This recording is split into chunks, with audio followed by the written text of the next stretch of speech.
The very beginning of the play sets up the action and even tells us that the ending will be tragic. As was common in Shakespeare's time, a single actor would take the stage at the beginning of a performance and lay out the basics of the story that was to come, so that most of the audience members would already be familiar with the story. The prologue served to focus attention and prepare the crowd. This prologue follows the 14-line format of a sonnet. It also maintains iambic pentameter, another key element of the sonnet. The rhyme scheme, as you may note, is A-B-A-B. In the pleasant city of Verona, where this play will take place, resentment between the two families, the Montagues and the Capulets, will burst into new violence. The violence of the fighting between these families puts blood on the hands of civilians. It is not sacred blood of people who fight to defend their homeland from their enemy. Two lovers are born from these warring families. Their death will make the Montagues and Capulets finally end their hate. Star-crossed is the phrase that implies fate. The stars or fates are against the lovers from the start, as if their astrology dooms them. In other words, the prologue gives you a hint about how this play will end, with the lovers taking their own lives. The struggles and defeats of these two lovers should inspire our pity. We should feel great sympathy for the lovers. When the lovers die, the Montagues and Capulets finally stop fighting. The death of Romeo and Juliet is predetermined with this line. The audience now knows how the story will end. The two lovers will die and the families will end their hate because of this.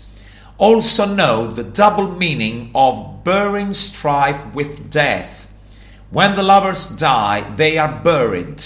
The conflict between the families dies as well and is buried along with Romeo and Juliet. In the final couplet, Shakespeare seems to tell us that the play will tell the whole story and the audience have to be watching closely. The verb to attend means to pay attention, implying that listening to the words will be important. This makes sense because of the poetry of the play. Romeo and Juliet's first kiss is a sonnet. The sonnet is unusual. It is spoken by two individual voices. It is dramatized, but it is a sonnet just the same.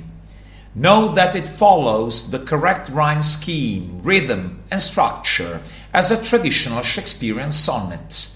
The only difference is that two characters speak in turns to create the sonnet.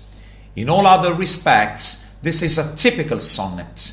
It even contains the required twist with the ending couplet. Form. The 14 lines in question form a sonnet, a perfect Shakespearean sonnet in fact, with 3 ABAB quatrains and a rhyming couplet at the end.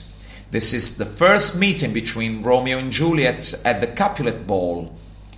Romeo performs the first quatrain, Juliet the second. They share the third, Romeo taking 3 lines and Juliet just 1, and the final couplet is split evenly between the two.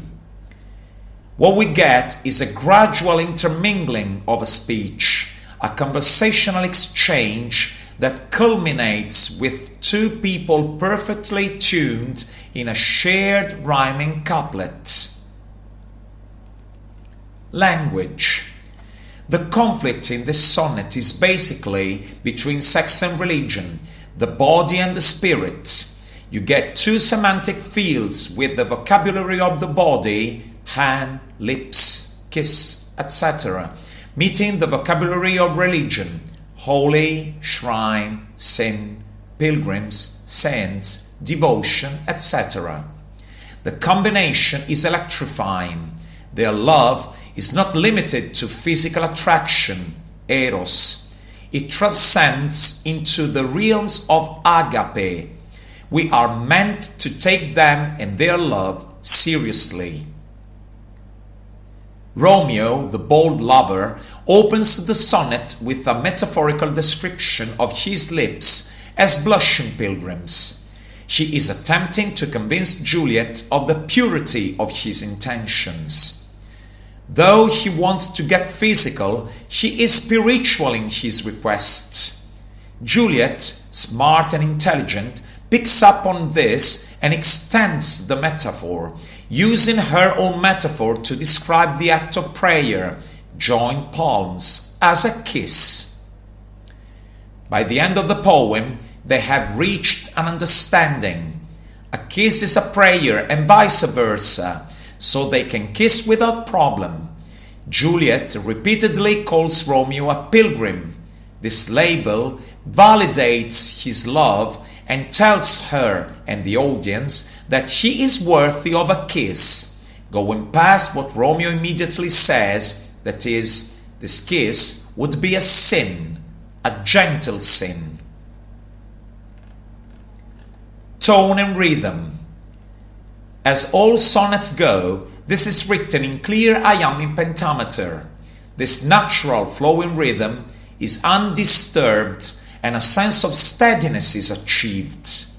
After the first two quatrains taken by Romeo and Juliet respectively, the sharing of the third quatrain introduces a sense of urgency. The exchange becomes more passionate and the pair move closer towards their kiss. Also, in keeping with the nature of the sonnet, there is a turn after the first two quatrains. Romeo asks a question that highlights a fundamental problem in the religion-physical conflicts. Have not saints lips and holy palmers too? That is, are not spiritual people made of flesh and blood too?